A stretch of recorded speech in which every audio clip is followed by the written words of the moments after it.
Ya lo dijiste, licenciada en comunicaciones, soy de Nicaragua, la tierra de lagos y volcanes, muy orgullosa de allá, específicamente de Mazatepe, Masaya. Me di ese gusto de darle ese orgullo a mi abuelita porque era ella quien me acompañaba en cada desfile.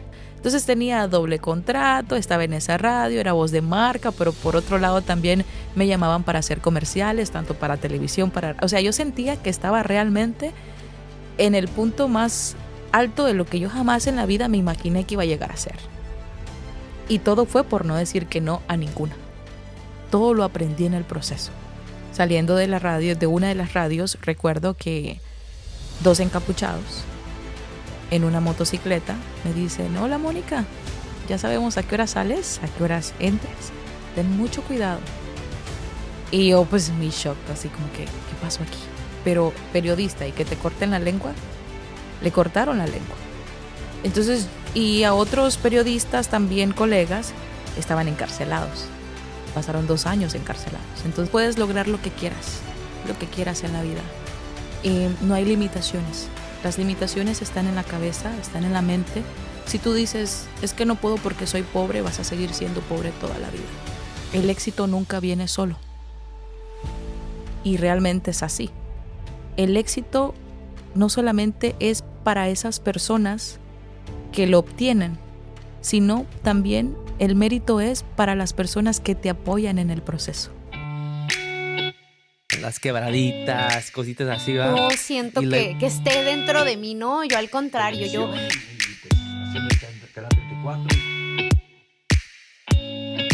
Saludos a todos, bienvenidos a un episodio más de Enfoque Total Podcast, el podcast del emprendedor, el podcast del soñador, donde traemos las mejores entrevistas de personas que están luchando por sus sueños, personas ya exitosas, emprendedores, artistas, y sobre todo para que puedas tú identificarte con una historia de estas, puedas tú ver que sí se puede, que todo es posible.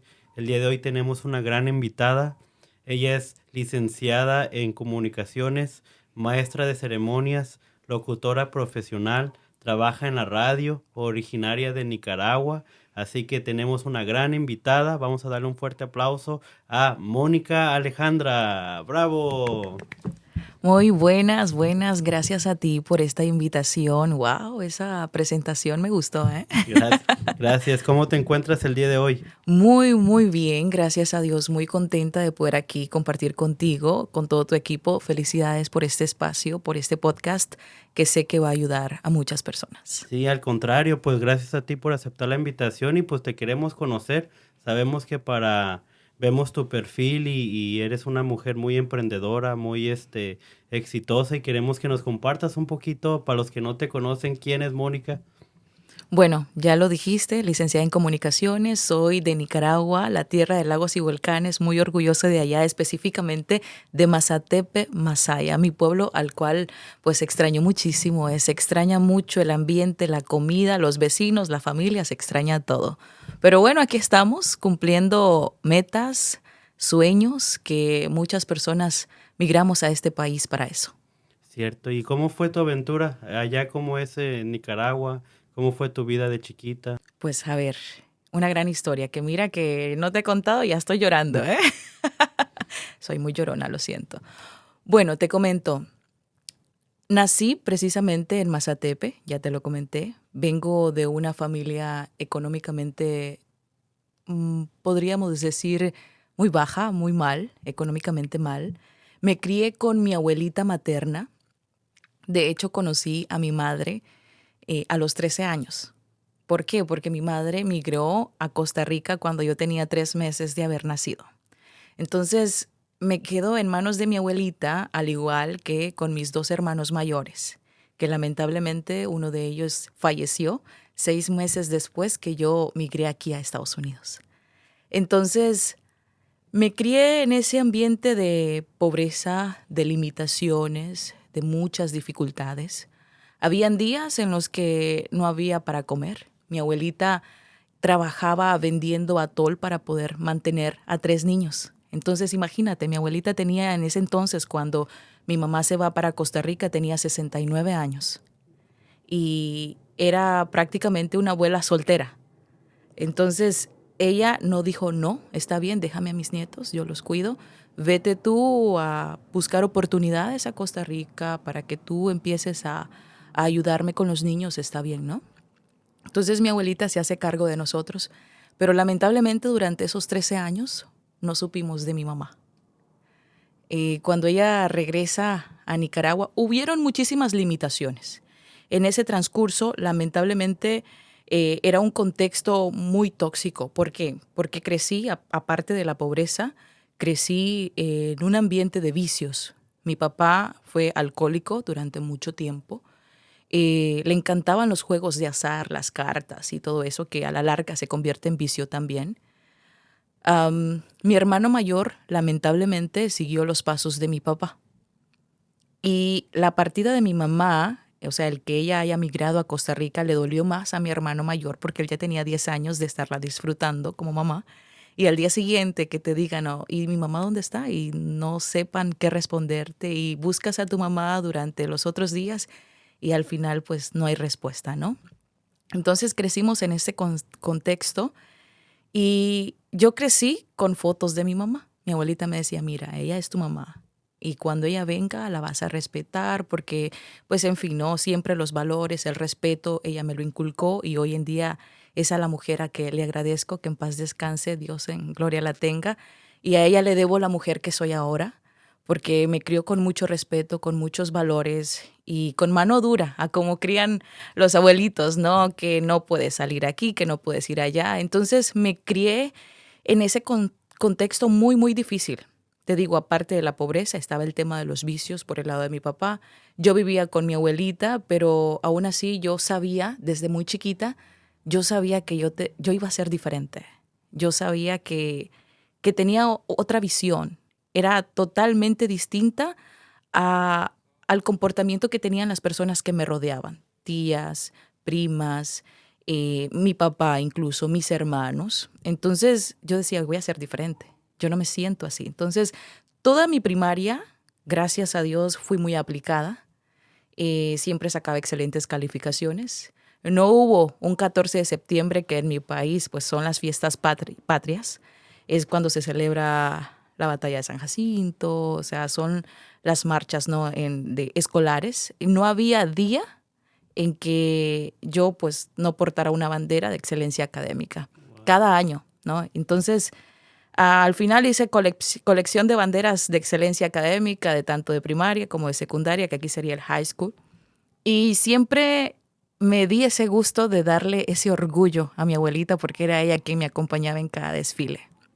A veces no había para portar un uniforme nuevo o unos zapatos nuevos para poder ir al desfile. No importa, yo me llevaba el que tenía, con tal de verla a ella feliz y que ella estuviera acompañándome, ¿no? En ese proceso. Se llegan mis 15 años sin mi abuelita. Eso fue durísimo para mí porque pues era la imagen materna que yo tenía, el ejemplo de madre que yo tenía. Y ahora lo analizo todo y digo, fue mi primer amor. Mi primer amor porque fue incondicional. Estuvo para mí en las buenas, en las malas y realmente era lo único que yo tenía. Mi mamá llegó a Nicaragua cuando yo tenía 13 años. La conocí, llegó con 3 hermanitos más, una familia nueva. Por parte de mi papá, nunca fui tan cercana a la familia de mi papá. La convivencia con él, más que como una hija, de padre e hija, fue, ¿cómo te diría? Como conocidos. No podría decir ni siquiera de amigos, ¿no? Fue de conocidos. Yo sabía que él era mi papá y él sabía que yo era su hija. Nos veíamos en algún lugar, adiós papá, y así. Pero nunca hubo esa cercanía, esa convivencia de padre e hija.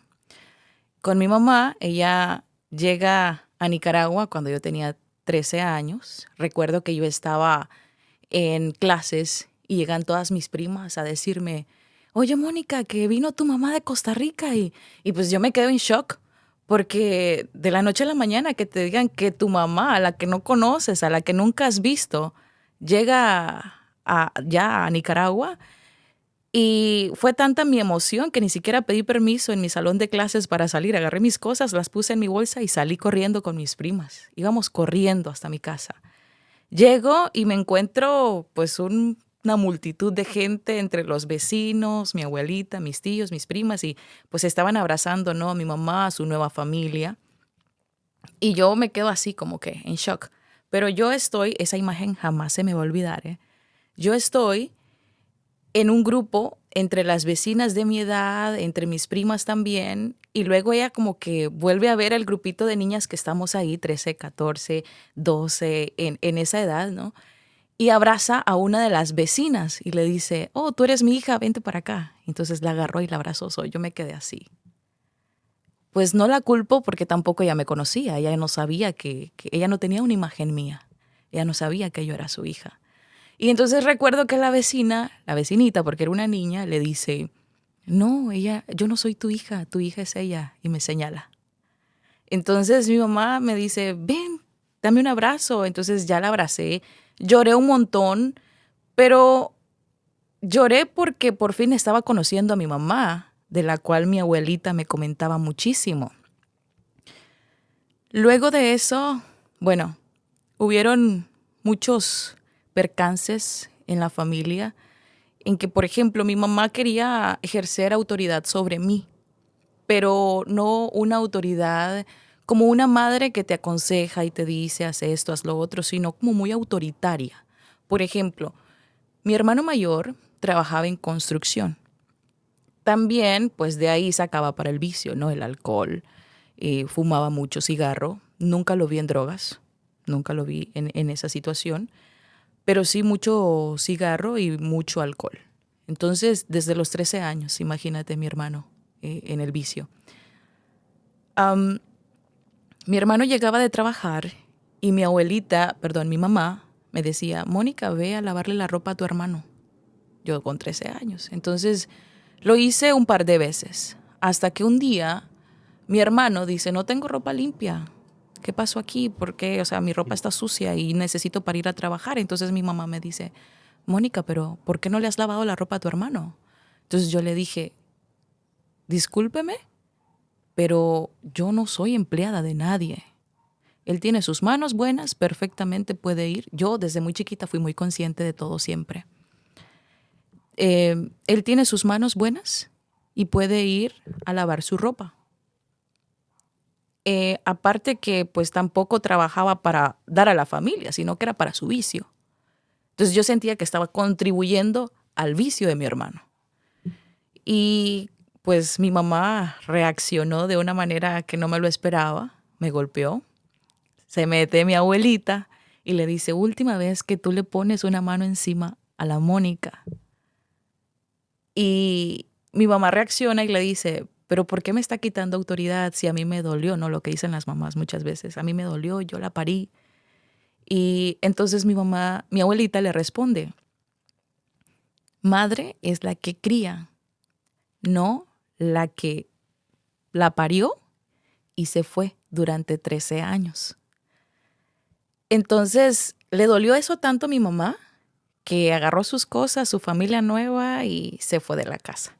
Porque mi abuelita le dice, si no te gusta, te vas. Entonces, yo siento que desde entonces no he tenido una buena relación de madre e hija con mi mamá biológica. Desde entonces han sido siempre encuentros desagradables, malos comentarios, que más adelante en el transcurso de esta entrevista te los voy a ir comentando. Pero entonces se llega la muerte de mi abuelita. Yo me quedo prácticamente sola porque mi hermano mayor, te comenté que fue quien más necesitó a mi mamá en ese momento, fue el que más, al que más le dolió la partida de mi mamá porque la disfrutó durante sus primeros 10 años. Cuando mi mamá regresa, wow, fue una alegría total para él. Para mí era como que en shock, yo todavía no sabía ni cómo reaccionar.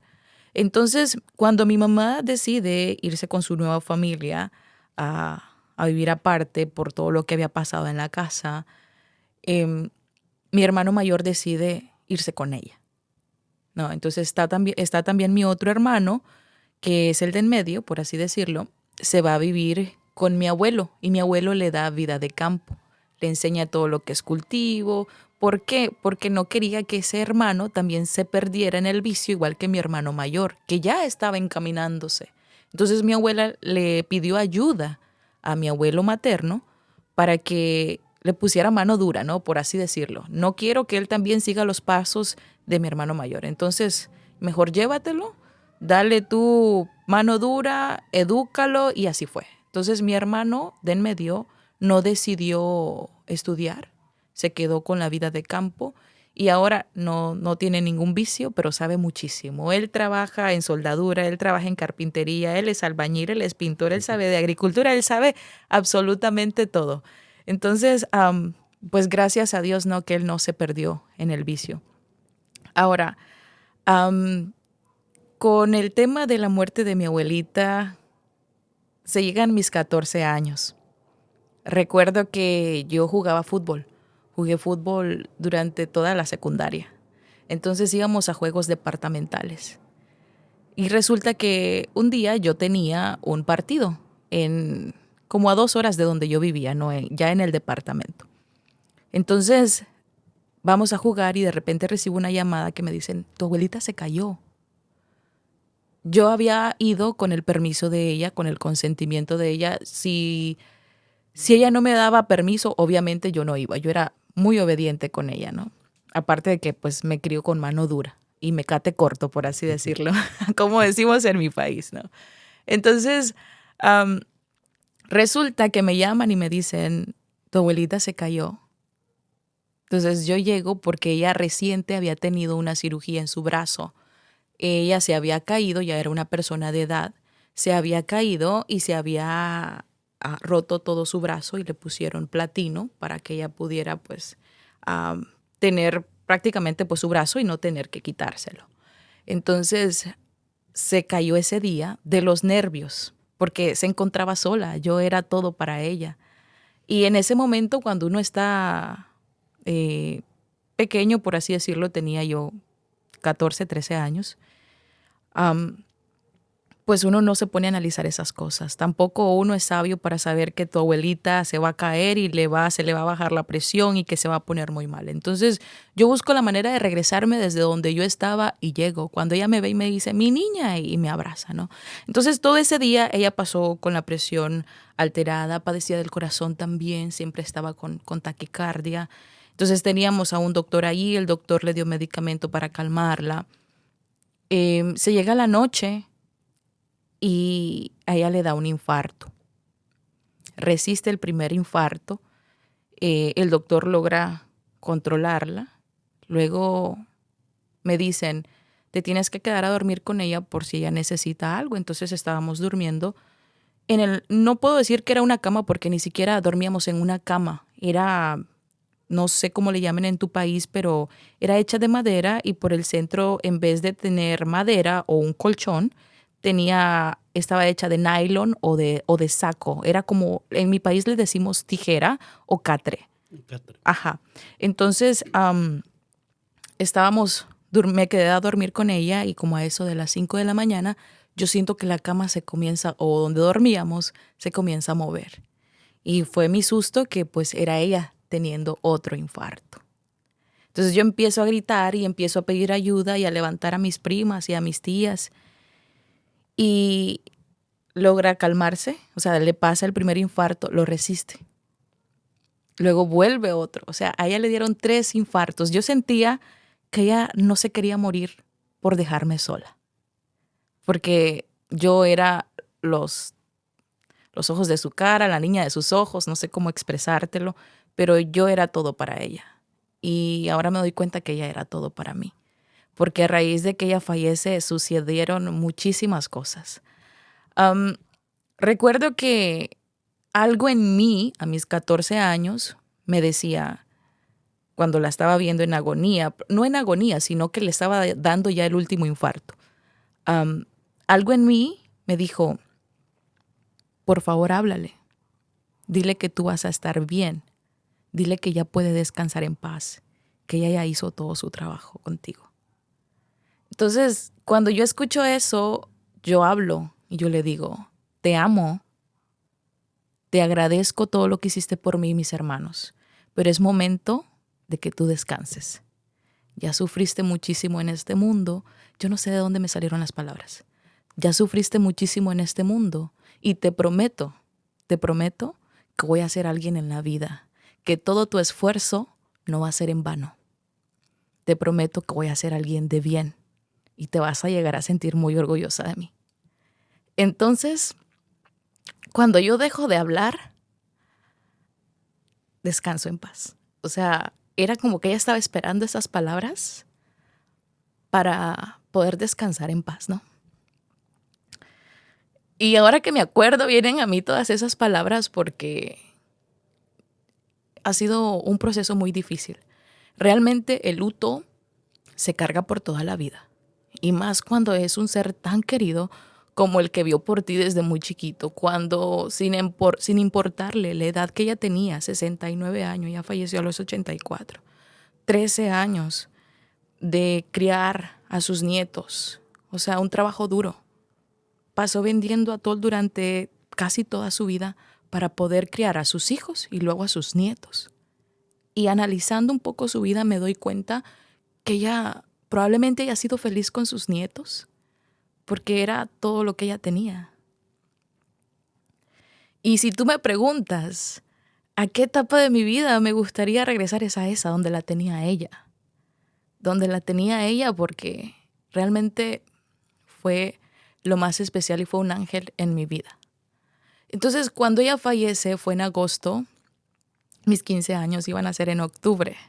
Ya teníamos todo listo. Tengo un tío que él es sacerdote y él es el que me ha apoyado a mí en todo. Ha sido como un padre para mí.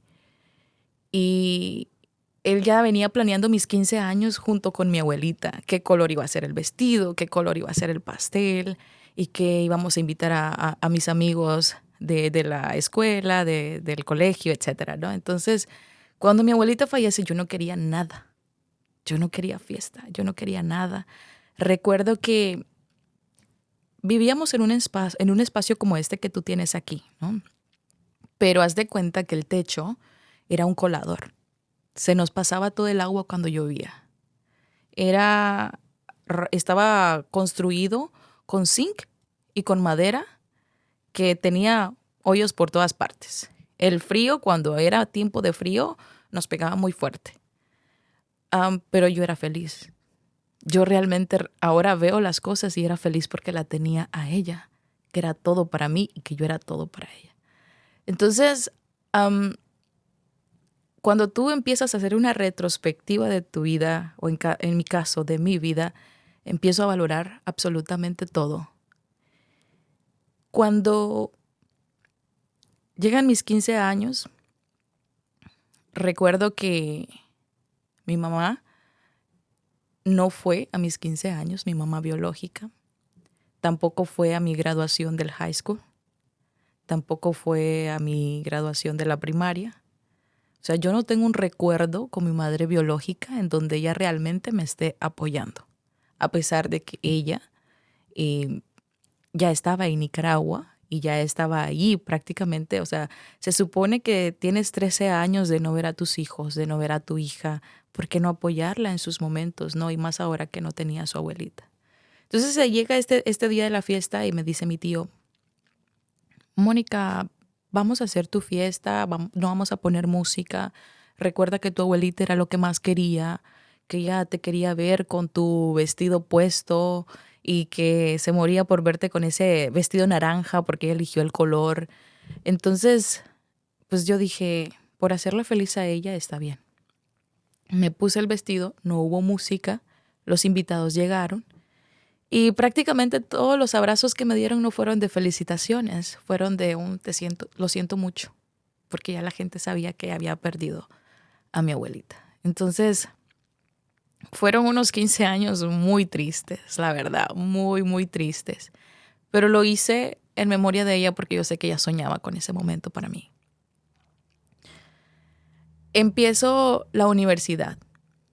Estando en la secundaria, yo no sabía qué estudiar. Yo sí sabía que era una buena alumna, yo sí sabía que me preparaba muy bien para exponer, para hacer esto, para hacer lo otro y que saliera todo bien, pero no sabía qué iba a estudiar después que saliera del high school o de la secundaria. Llega un momento ya en mi último año de la secundaria en el que me pregunta una docente, Mónica, ¿y tú qué piensas estudiar? Entonces yo le dije, no sé qué voy a estudiar, pero lo que sí sé es que quiero estudiar en la UCA. La UCA era una de las mejores universidades en Nicaragua, estaba en la capital y era una universidad privada. Se suponía que en esa universidad solo entraba el excelente de arriba de 95. Entonces, recuerdo que esa docente se puso a reír y me dijo, a la UCA no entra cualquiera.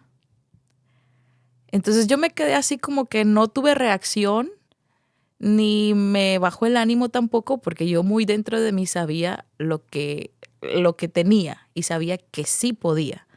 Entonces te digo, esa mentalidad de que siempre quise ser diferente y que siempre quise alcanzar metas. Los sueños y las metas que yo me he propuesto hasta ahora, las he cumplido. Entonces llega ese momento en el que voy a la universidad, pido información. Recuerda que pues yo era de escasos recursos. Estudié toda mi primaria y secundaria en colegios públicos, pero saqué excelentes calificaciones. Entonces, esas calificaciones de la secundaria sirvieron en la universidad, aportaron a que me aprobaran la beca y entonces llego, hago los exámenes, 4 exámenes que me aplicaron en la universidad, los paso arriba de 90, wow, más el arriba de 90 que llevaba de la secundaria. Entonces fue un automático sí. ¿Cómo llego yo a estudiar comunicaciones? Estando en la secundaria, te comento, no sabía qué estudiar. Entonces llega un momento en el que llegan muchas universidades a exponer, ¿no?, qué carreras tienen y a ofrecerte muchas cosas para estudiar. Entonces, como yo no sabía qué estudiar, tuve que hacer un test vocacional. En el test vocacional resulta que me podían ubicar en psicología, en marketing y también en comunicaciones, porque a mí siempre me ha gustado escribir y me ha encantado la fotografía. Entonces miré que esas clases, por así decirlo, estaban en el pensum de la carrera de comunicaciones. Y dije, ok, voy a estudiar comunicaciones en la UCA. Me voy a la UCA, a la Universidad Centroamericana, es una universidad jesuita. Y bueno, voy a la universidad, hago los exámenes, espero la respuesta, aprobada. Que por cierto, no sé si has escuchado la historia de Shanice Palacios, la Miss Universo 2023. Sí. Ella estudió en esa misma universidad, estudió la misma carrera que yo y con la misma beca que yo. Ella cuenta que vendía buñuelos en la universidad para cubrir sus gastos. Hay otra cara de la historia que yo la veía vender y que nunca le compré porque por más que me encantaran los buñuelos, nunca le compré porque era gastar un pasaje y yo tenía que priorizar mis pasajes, ¿no?, para la universidad. Entonces, cada vez que ella cuenta su historia, me viene a la mente cada vez que yo la veía vender esos buñuelos y que nunca le pude comprar porque realmente no tenía el dinero para comprarlo. Entonces, esta beca cubría parte de mis aranceles para yo poder viajar porque pues no vivía en la capital en ese entonces y tenía que mantener la beca en un promedio arriba de 90 para que yo no la pudiera perder. Entonces era esa presión de estar ahí, ¿no?, de constante, siempre haciendo todo para que estuvieran bien mis calificaciones y poder mantener mi beca durante los 5 años. Llega un momento en el que en el primer año, a mis 17 años, digo, ya no quiero estudiar comunicaciones. ¿Por qué? Porque las primeras clases eran matemática, español, era como para nivelar lo que tú traías del high school, de la secundaria. Entonces yo sentía que toda la carrera iba a ser igual. Entonces me aburrí y dije, no, yo no quiero seguir estudiando comunicaciones, mejor me voy a cruzar a la carrera de psicología, que era la otra opción según el examen que yo había hecho. Pero en ese momento en el que yo estaba indecisa de quedarme o salirme de la carrera, llega un concurso de oratoria en el que van a enfrentarse la carrera de Derecho de toda la universidad y la carrera de Comunicaciones. Entonces, al final quedamos seleccionados 3 de toda la carrera de Comunicaciones y 3 de toda la carrera de Derecho. Gané el segundo lugar. Wow. Entonces, y a raíz de eso, en ese espacio donde estábamos haciendo la competencia, habían cámaras, había gente de radio, había gente de televisión, que cuando me escucharon, se acercaron a mí, me hicieron entrevistas y me dieron oportunidades de poder estar en medios, ¿no? Cuando yo siento eso de que yo no sabía que iba a ganar, jamás me lo imaginé. Es más, yo no hablaba como hablo ahora. Siempre sí fui muy extrovertida, ¿no? O sea, muy con la gente, muy hablantina y así. Pero también tuve esa otra parte de mí como que me mantenía en mi mundo. Yo sabía, era muy así, muy lineal. Yo sabía lo que quería. Y trataba de no tener distracciones de ninguna clase. Porque imagínate, cuando falleció mi abuelita yo me quedé prácticamente sola. Y estaba en mis 15 años. ¿Y qué distracciones tenía? Los vicios. También veía personas que jovencitas quedaban embarazadas, que con un noviecito por aquí. Yo no, yo solita me privé de todas esas cosas. Yo dije, no, es que yo tengo muy claro lo que quiero. Yo quiero ser diferente y yo quiero lograr muchas cosas en mi vida. Quiero ser una profesional, aunque en ese momento no sabía ni qué estudiar. Pero tenía muy claro que quería ser alguien diferente. Entonces, llego a la universidad y estoy en ese momento de que gano el concurso y a raíz de ahí, ok, veo el siguiente año en la universidad que vienen los talleres de radio. Se da el primer ejercicio en radio, en una cabina, en un estudio para grabar. Y empezamos a hacer audiolibros. Entonces, cuando a mí me toca grabar un audiolibro, está el técnico, que es el que está manipulando todo el audio, y está mi profesor de radio, ¿no? En la cabina, y yo estoy de la otra cara, ¿no? Del otro lado del cristal, por así decirlo. Y cuando yo empiezo a grabar, se quedan así como que, wow. Como sorprendidos. Se quedan sorprendidos porque te juro que yo jamás en la vida me había escuchado. Jamás en la vida me había escuchado. Y ese día yo veo que ellos se asustan y yo, ¿qué pasó? Tienes una voz muy bonita. Tienes un color de voz que nunca lo había escuchado. Y se vuelven a ver y dicen, esta niña tiene madera, hay que pulirla. Entonces es ahí donde yo empiezo a tomar clases extra de locución, de manejar el aire, de técnicas de respiración, de moderar. O sea, que yo salía de mis clases y directamente iba al estudio de grabación para tomar clases extras, consejería, etcétera, ¿no? Entonces, cuando llego al tercer año, hay un profesor que era director de una compañía de radios. Entonces, cuando él me escucha, me dice, me gustaría que vayas a hacer un casting. Yo trabajo en tal lugar y me gustaría que vayas porque van a hacer un refrescamiento, se le llama, cuando tú vas a modificar todo de una radio, desde la música hasta la voz de marca de la radio, que es la que le da identidad a la radio, hasta, o sea, absolutamente todo iban a cambiar, incluso al personal, porque no querían que se escucharan los mismos locutores que ya estaban anteriormente. Entonces dije yo, pues está bien, yo no era experta en radio, estaba en el proceso del conocimiento, no tenía práctica, no sabía absolutamente nada, por así decirlo, ¿no? Entonces, pero nunca dije no a nada. Siempre aproveché cada oportunidad que se me dio, aunque yo no supiera cómo ni qué hacer. Yo sabía que en el proceso iba a aprender. Entonces, me saliera bien o me saliera mal, igual lo hice y no me quedé con las ganas de hacerlo, ¿no? Entonces, fui, apliqué y recuerdo que habían varias personas, chicas, haciendo ahí casting. Y nada, pues al dueño de la radio le gustó más mi trabajo y me dijo, quiero que sea ella la voz oficial de la radio. Entonces, para mi sorpresa, pues yo jamás tampoco pensé que iba a quedar yo. Resulta que me quedo como voz de marca y a raíz de ahí surgen otras oportunidades. Llega un momento en el que la directora de la carrera me manda a llamar, estando yo también en tercer año de la universidad. Me manda a llamar y me dice, Mónica, es que hay una oportunidad en Radio Corporación, que es una radio hablada, y pues siento que la que está más preparada eres tú. Imagínate tú, entre casi 200 estudiantes me manda a llamar a mí. Entonces le digo yo, pero pues yo hago voz de marca. Estar en una radio con perfil hablado, pues es totalmente diferente.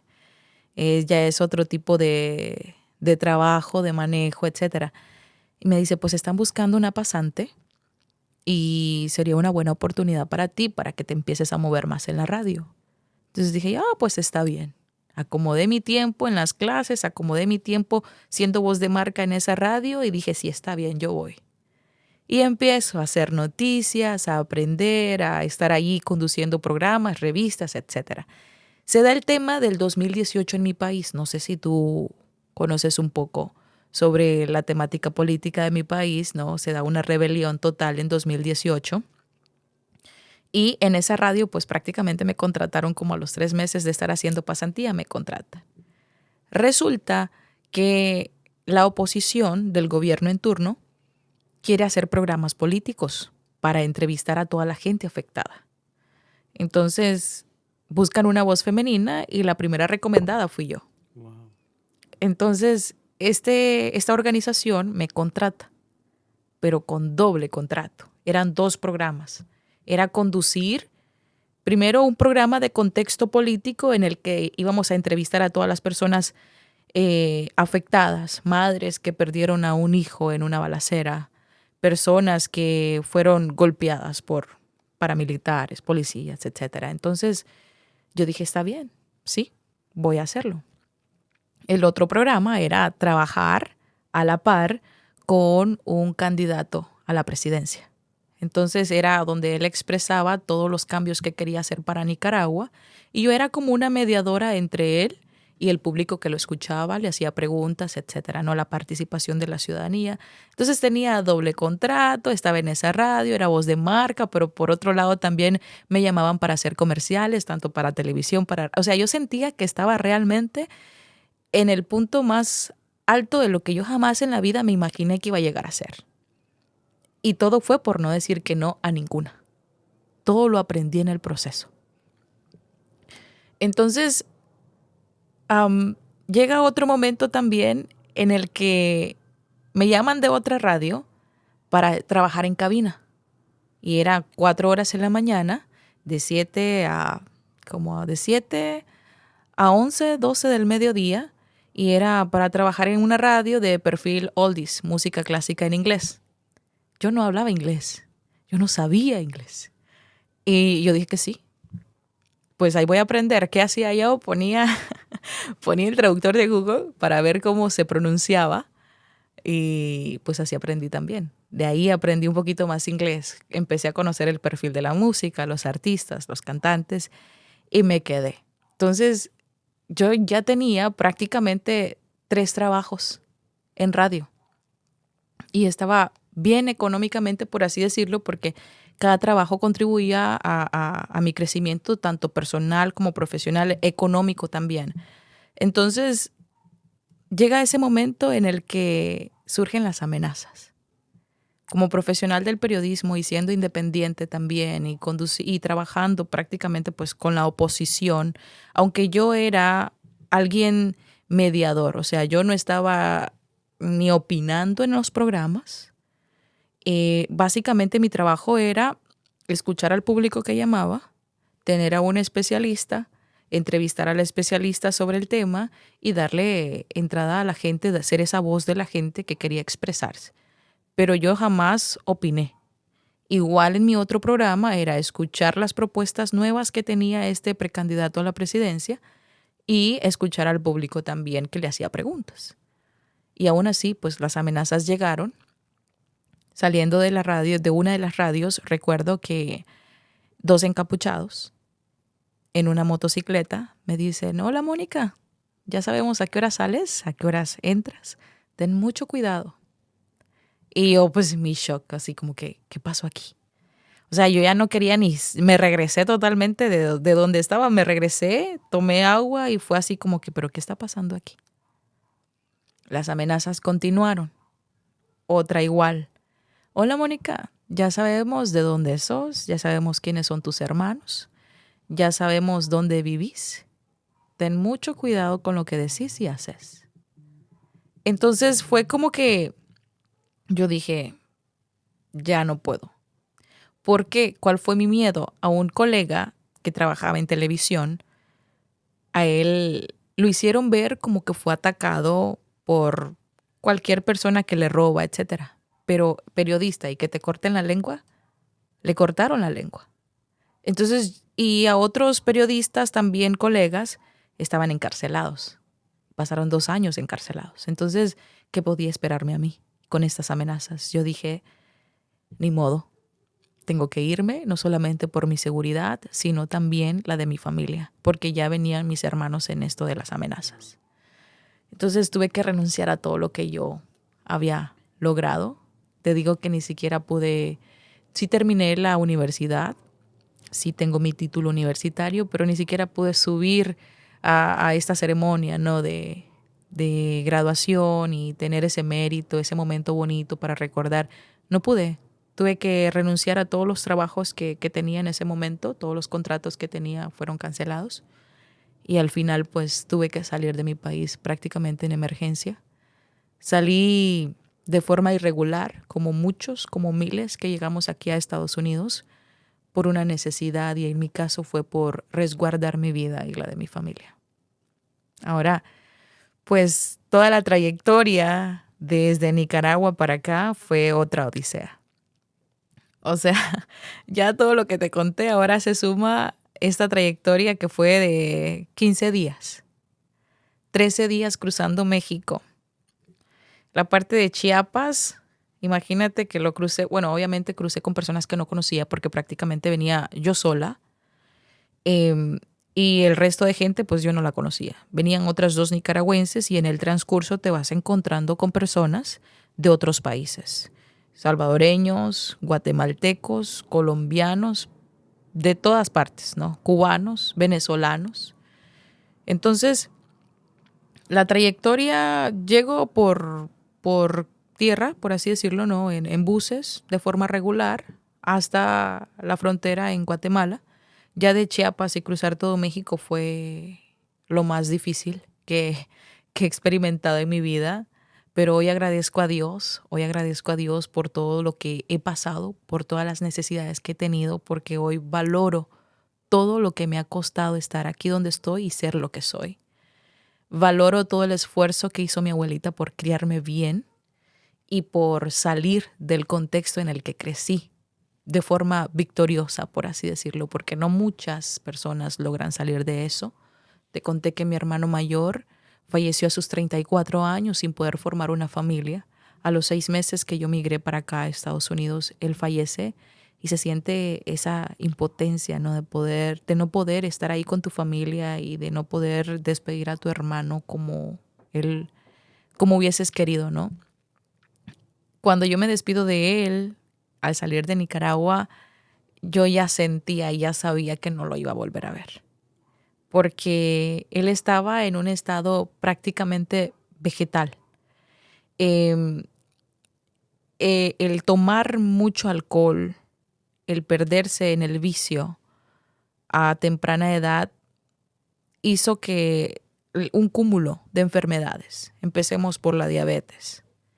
Ya en 2 años la diabetes lo consumió por completo, a tal punto que solamente llegó a ser hueso y piel. Lo consumió por completo. Mi hermano quedó ciego, perdió sus dientes, perdió sus uñas. Y mis hermanos menores eran quienes se encargaban de él, de ayudarlo, de bañarlo, de cuidarlo, de darle de comer. Entonces, cuando yo llego a despedirme, yo ya sabía que ya no lo iba a volver a ver, porque tampoco sabía en qué momento yo iba a poder regresar a mi país. Entonces, sin saber que pues 6 meses después iba a ser todo el tiempo que él iba a durar vivo. Salgo de ese entorno, por eso lo agradezco muchísimo, le agradezco muchísimo a Dios el haberme pasado por todo ese proceso, porque hoy en día soy muy fuerte, soy una mujer diferente, soy una mujer que valora absolutamente todo y sabe tomar decisiones ahora. Llego a la frontera de Chiapas y me meten a una cajuela de carro con 2 personas que ni conocía, eran mujeres. Me meten a esa cajuela y paso prácticamente 24 horas en una cajuela cruzando Chiapas. Y yo sentía que hacíamos stop y escuchaba de repente sirenas así como de policías y seguíamos. Pero hubo un momento en el que yo le golpeé fuerte la cajuela al tipo que conducía, porque yo me estaba asfixiando. Imagínate tú el calor de Chiapas. No sé si estaba a 90 grados, pero creo que estaba más de 90. En una cajuela de carro, ni siquiera estaba adaptada para meter gente ahí, porque hay otros que me han comentado que están adaptadas y tienen filtros de aire y tienen todo. Esa no, esa venía un carro regular. Y veníamos 3 personas ahí. Y la parte del piso, por así decirlo, de la cajuela, venía como con jabón en polvo. No sé si el señor que conducía acababa de ir a lavar y se le regó el jabón en polvo y aún así nos fue a recoger, no limpió la cajuela y nos metió ahí.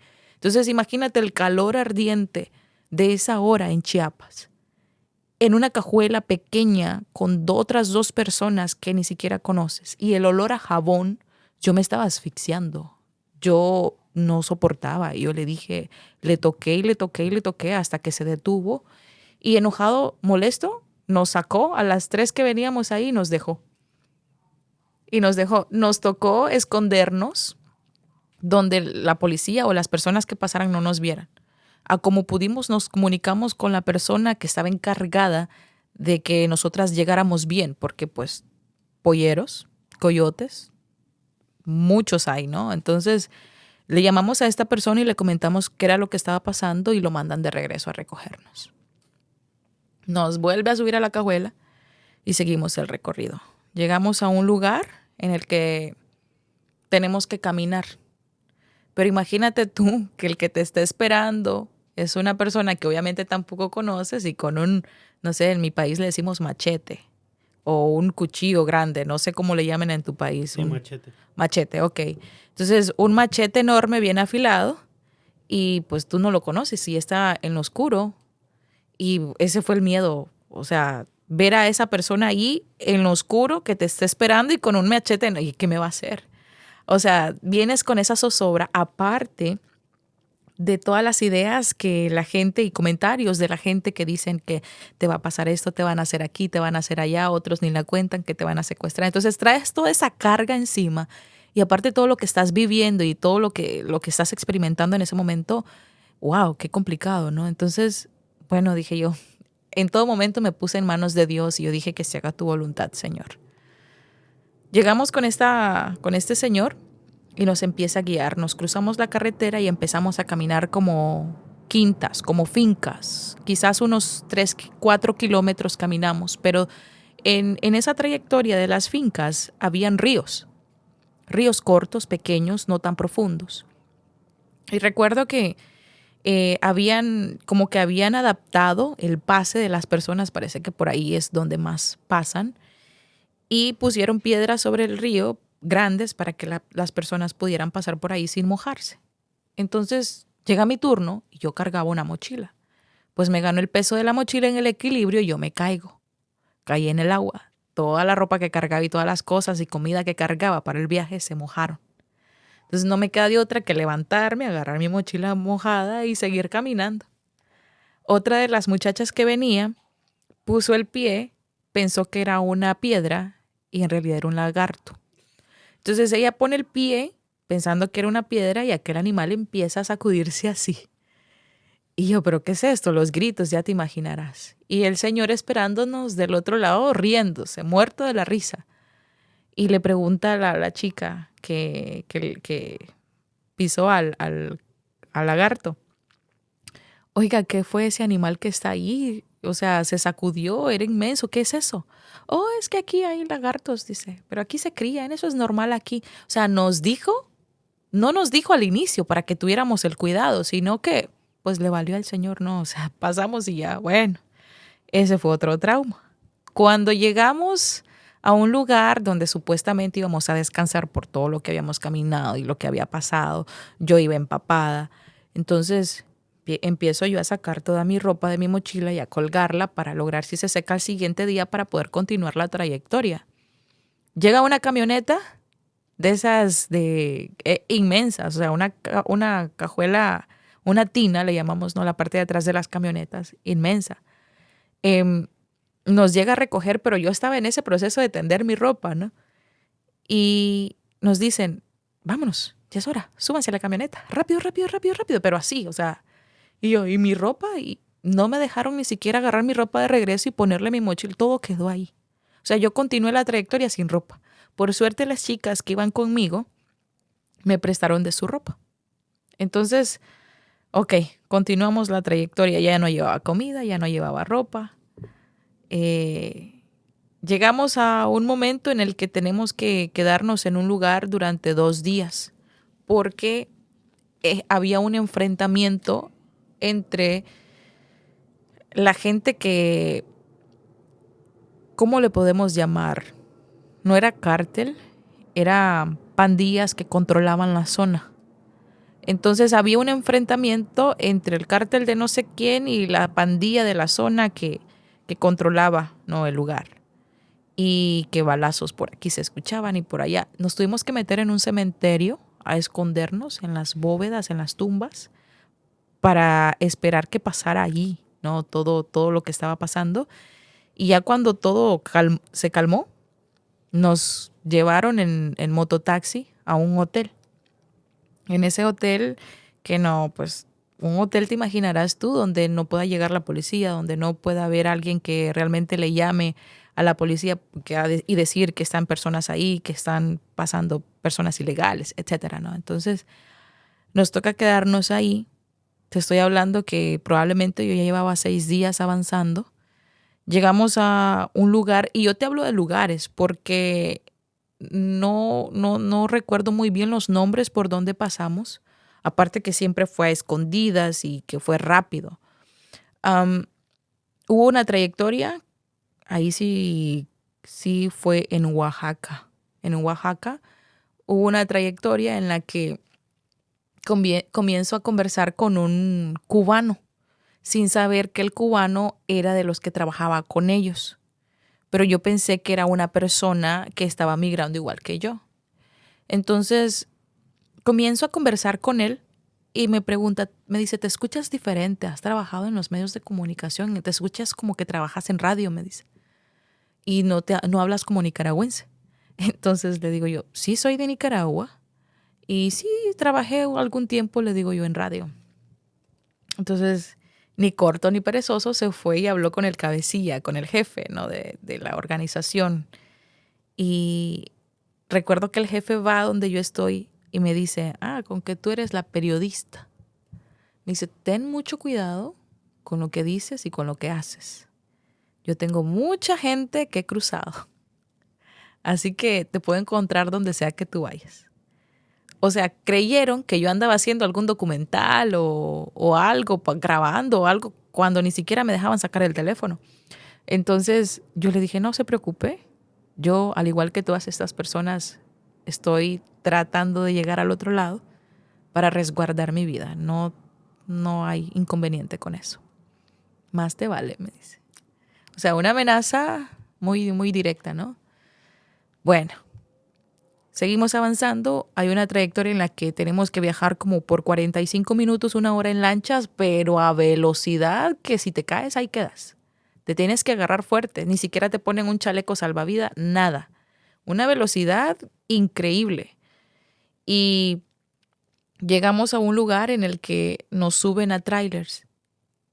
Pero ese día yo me acordé de la noticia del tráiler en el que murieron más de 70 personas, ¿te acuerdas? Pues resulta que en ese tráiler veníamos como 300 personas porque era inmenso. Y toda la gente que venía ahí yo no la conocía. Las 2 chicas que venían de Nicaragua, pues hicimos una bonita amistad en el transcurso y no teníamos de otra, pues teníamos que apoyarnos, ¿no?, entre todas. Y llega un momento en el que nos dicen, ok, agáchense, porque vamos a pasar varios retenes con láser y no quiero que se vea ninguno. Y veníamos 300 personas sentadas, pero así, de lo más incómodo. Si no estoy mal, era para llegar a Ciudad de México, ya pasando un poquito más al centro de México. Por suerte nos pasaron de madrugada, porque fueron 16 horas la trayectoria en ese tráiler. Así yo ya no aguantaba mi espalda, o sea, eso fue horrible. Venían mujeres embarazadas, venían niños, bebés llorando, recién nacido. Y recuerdo que la persona que venía adentro con nosotros, que era aparte del chofer, traen un ayudante. Recuerdo que esa persona nos dijo, el bebé estaba llorando mucho y le dice a la mamá, si no lo callas, te tengo que sacar, porque yo no voy a exponer a 300 personas aquí por ti y por el bebé. Lo siento mucho, ¿lo callas o lo saco a los dos? Entonces ya te imaginarás la zozobra, ¿no? O sea, no podías ni tomar agua por el ruido de la botella, porque ibas a pasar por filtros y no se podía escuchar absolutamente nada. Si uno fallaba, pues ya deportaban a todos, ya les cortaba el camino a todos. Entonces al final pasamos como por 4 o 5 retenes. Y en el último, o sea, todos agachados, y en el último nos dices, este es el más bajo. Tienen que agacharse, tienen que acostarse uno encima de otro. Yo no sé cómo le van a hacer, pero acuéstense todos, porque no quiero a cierta medida de altura, ¿no? Tienen que quedar todos para que el escáner no los logre detectar. Y todos unos encima de otro, o sea, eso fue tremendo, fue muy complicado. Y llegamos a una zona de bodegas y ahí estaban descargando, como que parecía, ya te imaginarás, habían como 4 trailers que estaban descargando gente. Y ya luego ahí viene, te recoge el encargado de esta zona, el otro de la otra zona, tantos para eso parecía piñata, o sea, te reparten. Llegamos a la frontera y me dicen, no las voy a poder cruzar este día, vamos a esperar al día siguiente y a la medianoche que todo esté más calmo. Entonces yo dije, pero yo no puedo nadar. Yo no puedo nadar, o sea, a mí me da miedo tantas historias que he escuchado de que en el río se ahogan tantas personas. Me dice el chico, no te preocupes, yo voy a buscar la manera de pasarlas a las 3 y que no tengan que nadar. Entonces este chico va y consigue una lancha inflable y nos sube ahí a las 3. Él sí se metió al agua para poder empujarnos y así pasamos. Entonces ya en la frontera, ya ustedes caminen hasta que las encuentre migración, una patrulla. Y así fue, nos encontró una patrulla, nos detuvieron, nos entregamos. Pasé 3 días en un centro de detención de inmigración en la frontera en Texas. Y pues yo ya llevaba casi una semana sin bañarme prácticamente, y más 3 días dentro de migración, más de una semana sin bañarme. Y llegué con una tremenda infección en la garganta. Yo prácticamente no podía ni hablar. Venía con una infección muy fuerte en los ojos porque uso lente de contacto, te lo había comentado, y toda la trayectoria no me los pude quitar porque tenía que estar pendiente, ver o sea, yo no dormía prácticamente, ¿no? No me los pude quitar y los lentes de contacto pues se tienen que quitar todos los días y son receta médica. Entonces al final pues vine con una fuerte infección en los ojos. Los lentes prácticamente, hubo uno que se quebró dentro de mi ojo y me lastimó muchísimo, traía sangre en uno de mis ojos y pues la infección que no se me quitaba de la garganta, traía la garganta hinchada y un dolor tremendo. Me recibe aquí en Estados Unidos una persona que no conozco, ahora esa es otra cosa. En Nicaragua yo estaba pasando por una situación de que yo sabía que tenía que renunciar a ese trabajo, pero ¿qué hago? Tengo que buscar una manera. ¿A dónde me voy? Yo no tenía el dinero para yo poder decir, ok, me voy. Voy a irme a tal lugar, a tal país, no me importa, ya voy a continuar. No sabía qué hacer. Un oyente de la radio, que era muy, muy fiel oyente, es nicaragüense y escuchaba siempre los programas que yo conducía. Él se da cuenta de mi situación a través de un periodista, otro periodista, colega de la radio, y me dice, Mónica, fíjate que hay un oyente que quiere apoyarte porque sabe de tu situación y dice que te puede apoyar de la manera que tú desees. Si te quieres ir a Estados Unidos para resguardar tu vida, pues ya es decisión tuya, él te va a apoyar, te puede prestar el dinero y ya tú cuando estés allá se lo empiezas a pagar cuando ya estés trabajando. Ni yo no la pensé 2 veces. Yo dije, pues esta es una señal, porque ¿quién te va a prestar dinero sin conocerte? Todo lo hace Dios. Dios sabe en la situación en la que yo me encontraba, sabía que yo tenía que salir de ahí y yo no tenía cómo. Entonces mandó a ese ángel que sin conocerme decidió prestarme el dinero para poder pagar el viaje y así fue. Así fue la manera en que lo hice. Pagué el viaje, llego a Estados Unidos. Aquí me recibe alguien que tampoco me conoce, que es la tía de una colega. Trabajábamos allá juntas, ella en el área de limpieza, yo en cabina, y me dice, pues tengo una tía allá que nos puede recibir porque ella también se animó a viajar, pero no logramos viajar juntas. Entonces yo llegué primero y la tía me recibió sin conocerme. Dios pone ángeles en el camino y es la única manera que yo te puedo explicar cómo fue que sucedió todo. Algo que yo no estaba planeando, algo que simplemente surgió y sentí que Dios era el que me estaba guiando en cada decisión que yo tomaba. Entonces llego aquí, la señora me recibe, la señora es dueña de varias floristerías y me da trabajo.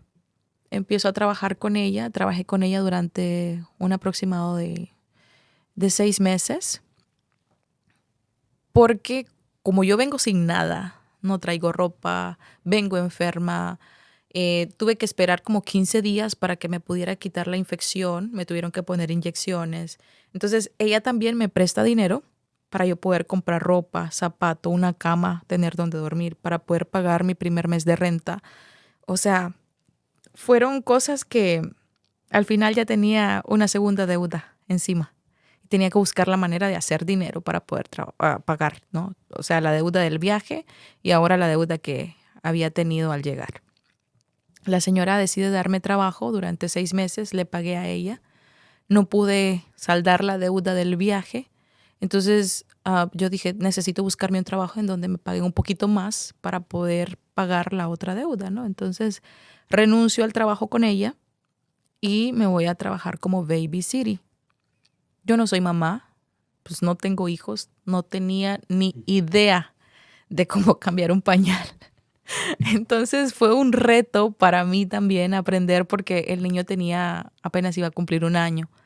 Y imagínate esa presión de que era hijo único también y que había cámaras por todas partes de la casa y que por cada cámara te hablaba la mamá desde donde ella estaba en la oficina y me decía, Mónica, tal cosa. Es que mira, Mónica, que aquí.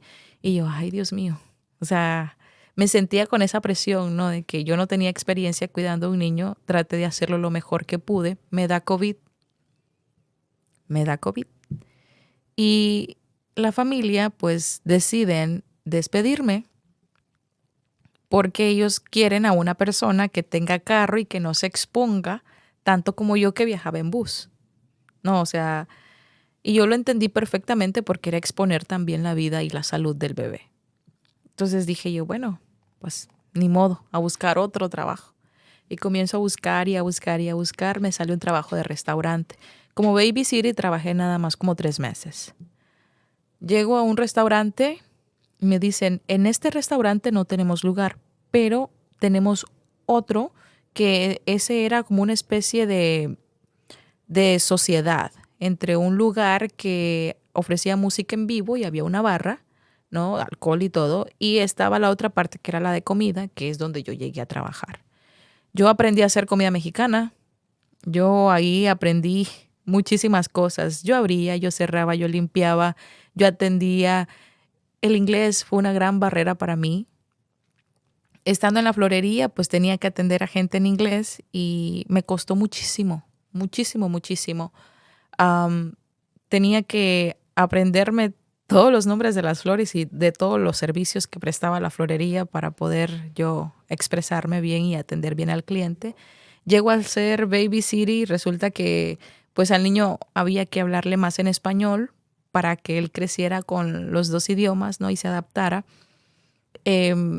Pero habían cosas que el niño no me entendía en español y pues tenía que buscar la manera de decírselas en inglés. Y, en fin, fue un proceso de aprendizaje en el idioma. Llego al restaurante, me toca aprender el menú, los ingredientes del menú, porque hay gente alérgica que no le gusta esto y lo otro. Y si yo no lo entiendo, puedo provocar no sé, que demanden al lugar donde yo trabajo porque le afectó con una alergia a la comida, etcétera, por no poner y no saber, no poner atención, ¿no?, en lo que los ingredientes que le afectaban al cliente, etcétera. Entonces me tocó aprenderme el menú, me tocó aprender vocabulario para atención al cliente, en fin, lo aprendí. Pero fue un proceso difícil.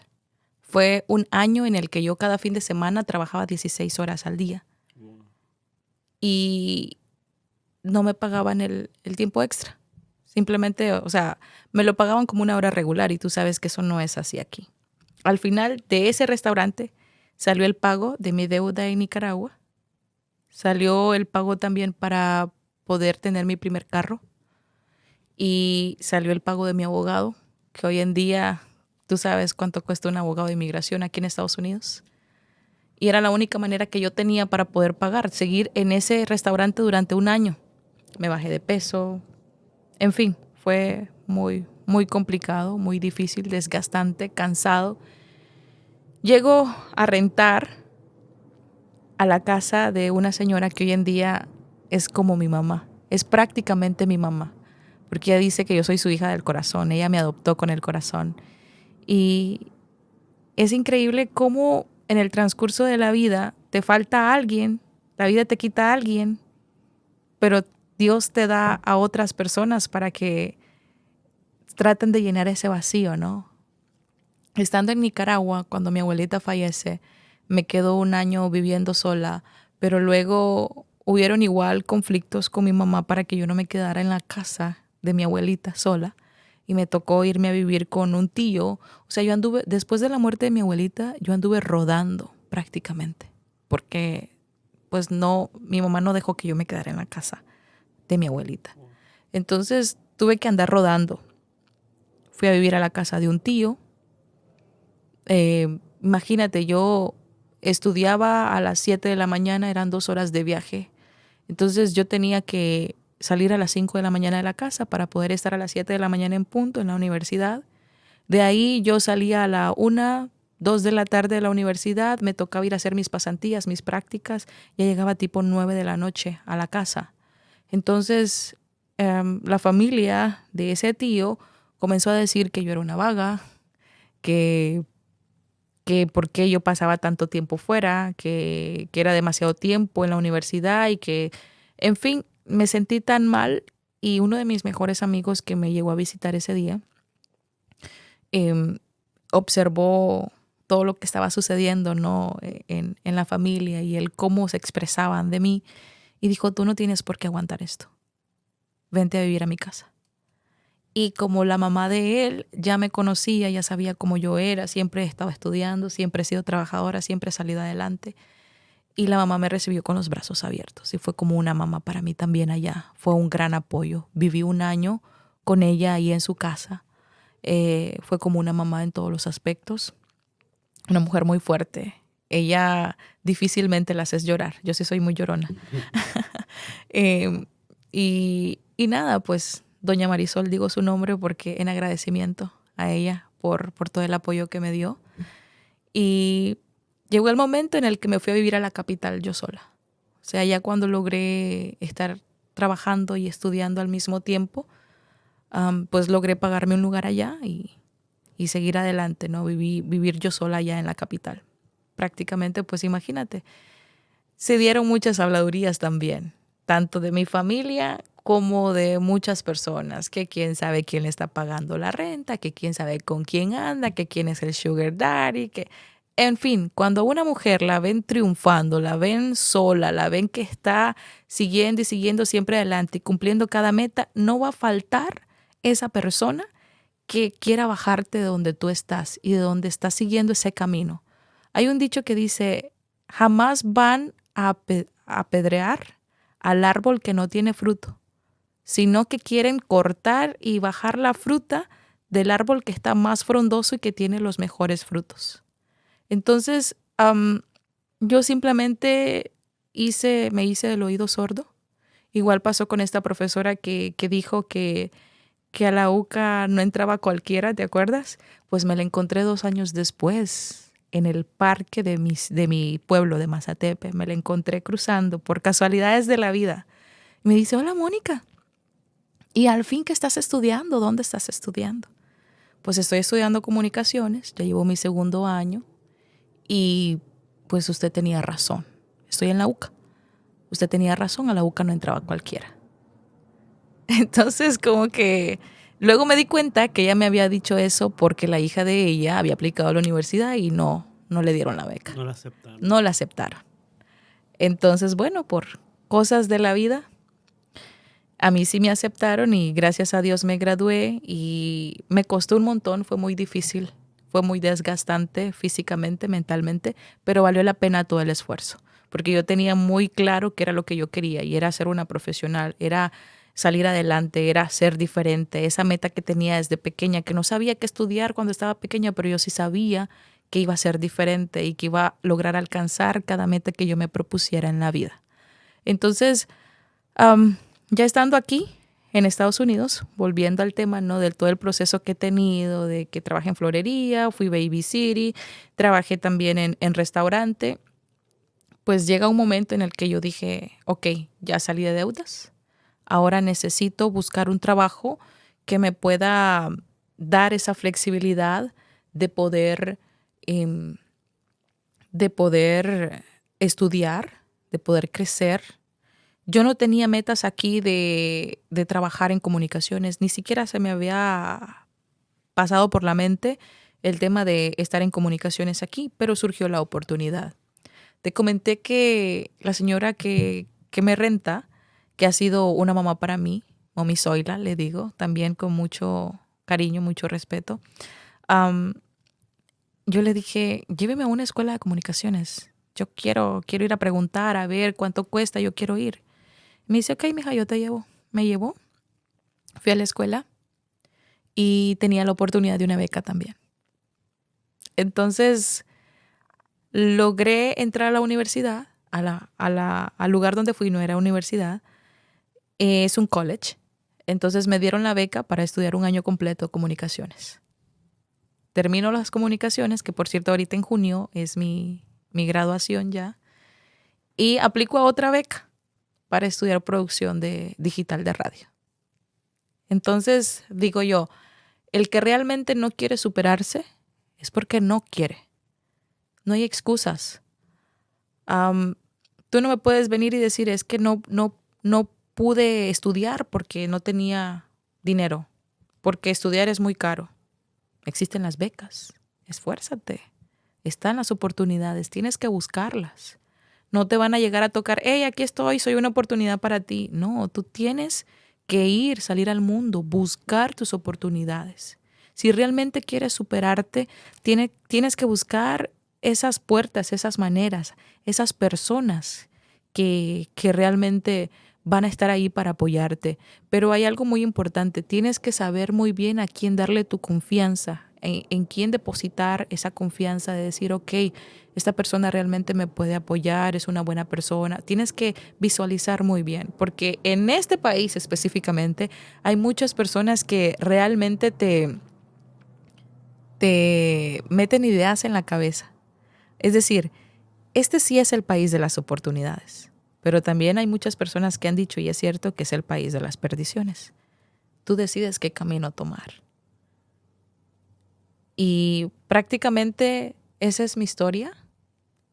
He sido muy bendecida a pesar de todo lo que he pasado, desde donde vengo.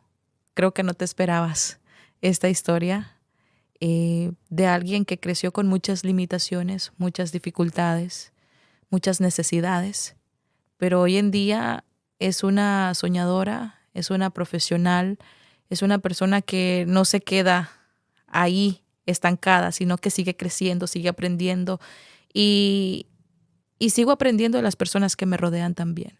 Y soy muy, muy agradecida por todo lo que he pasado en la vida y por todas las personas que han estado ahí para apoyarme.